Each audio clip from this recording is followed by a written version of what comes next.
Hello everyone, it's Wee John from Belfast. I'm giving you my views on the Housemates from last night after watching it. Well, I watched it again just there now because it was so good last night. I had to watch it again. Now I'm just going to go through a list of their names. Some of them I'm not going to say much about because basically there's not much to say about them. I'm going to start off with Johnny.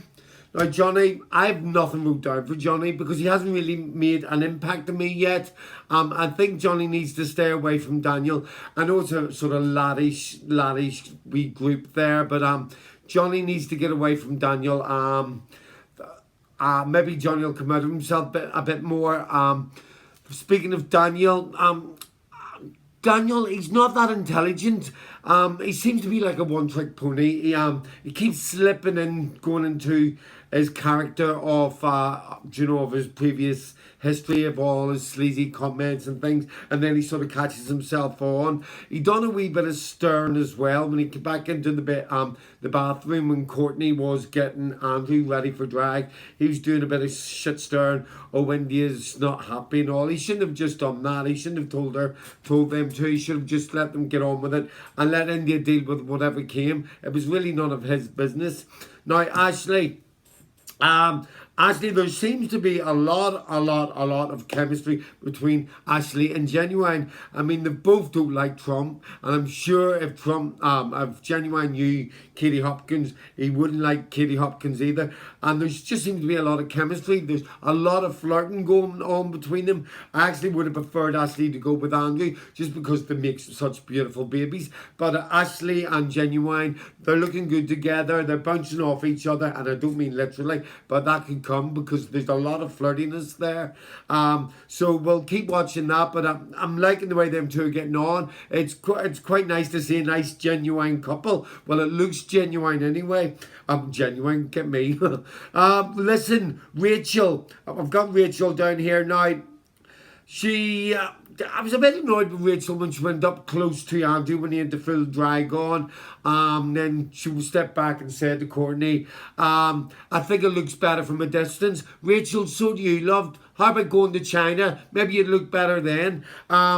She's still doing a wee bit of shit stir, but she's been very quiet last night as well. But that's because maybe as well there's been a lot of focus on India. Anne also was very quiet. She was a bit, she'd done her usual things with her face screwing up in between those tasks. I love seeing her face when she was saying what Wayne was saying about seeing himself ejaculate and things like orgasm. Sorry, I'll not use the word ejaculation.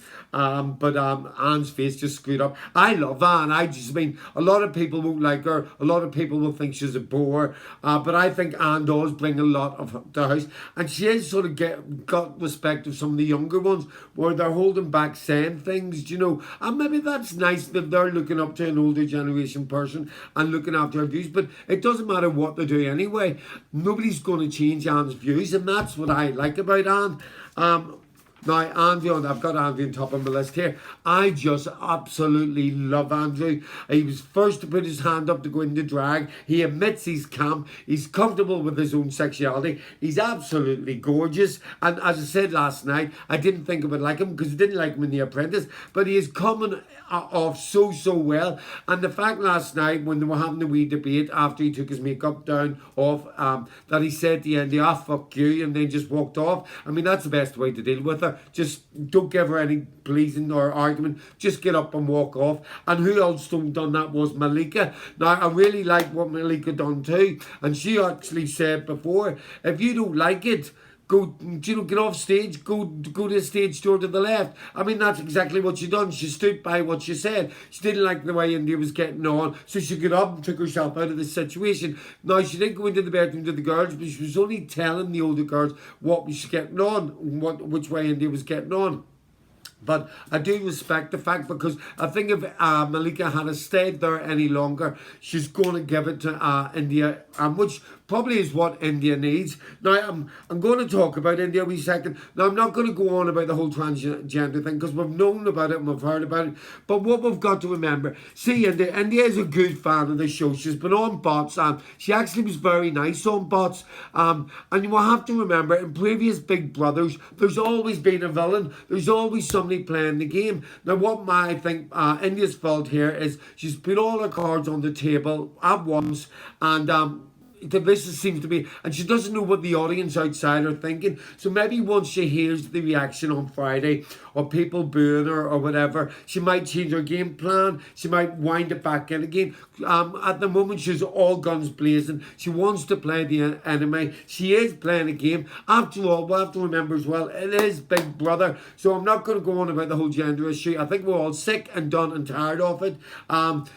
She's maybe making a noose for her own neck, but let's hopefully on Friday, when she hears the public's reactions, she either changes her game. I do think Big Brother's going to come up with something to try and keep her in the house, because Big Brother have done this before. Just somebody we all hate, all of a sudden, you know, Helen Wood, for example, she was saved right to the end of the show, ended up winning the show. There's other people that's been in the body, and because they're such good housemates, Big Brother sort of fixes it. I think that they stay in longer, so that gets us to watch more. But she is bringing something to the house, although we all are probably a bit tired of it. But give her a chance. Let's all not just throw the hate, because she's getting a lot of hate, which is a bit unfair. But let's see if there's more to her if she finds out of the public's views on her. Who else do I want to talk about? Oh, Wayne, when he was when he was talking away about the Queen and how the Queen caught her mum having a wee gin and all, I think Wayne's gonna have a lot of stories to tell. He's very interesting. He's a lot quieter at the moment because, of course, there is a few big characters in there. But Wayne, as the days go on, Wayne will come out of himself. He's a feisty we get. I mentioned Malika's how I feel about her. John's a very, very, very smart guy. He's sitting back at the moment, but I saw him last night when India started talking again. He sort of sat up a bit on the floor, and I think maybe he is going to pounce on attention, because he will stand up for himself, because he'll not be called as if he's that he's picking on somebody or whatever. But so watch out for John. Now Maggie last night during the task, oh, she showed exactly who she was, the detective, saying how well she sussed out a few of the characters from her training in the police and all. I'm still loving Maggie, but Amanda as well. Amanda and Shane, they're all very quiet, but that's probably just because we're only seeing an hour of the show, and there's quite a lot going on with Indian things, and a lot of people aren't getting the shine. Lastly, I'm going to speak about Courtney. Courtney, there's not a bad thing I can say about this guy. He's just amazing. He's a star, and I just hope he sails right through. And he seems to be getting away with telling people a lot more about his sexual activities, how he feels about himself. He's educating them all in the house, and people are more understanding to him and what they are to Indian thing. But that's because Courtney is such a likable person. I really do hope Courtney Shane wins this show. I absolutely love him. There's more to come. I mean, we're just getting into the second week. We're near the end of the second week. There's apparently a surprise coming up. It's face-to-face nominations. I don't know whether that's tonight or tomorrow. I haven't had a chance to have a look. Really loving the whole show. But back to India again, we're all going to have to start giving her a break and see what happens when she finds out how we all feel about her, and see if she changes her game plan, because I'm sure she's not a bad person. She's probably just playing the wrong game. I'm going to sign off now, and I will speak to you all again soon. Take care, guys. Bye.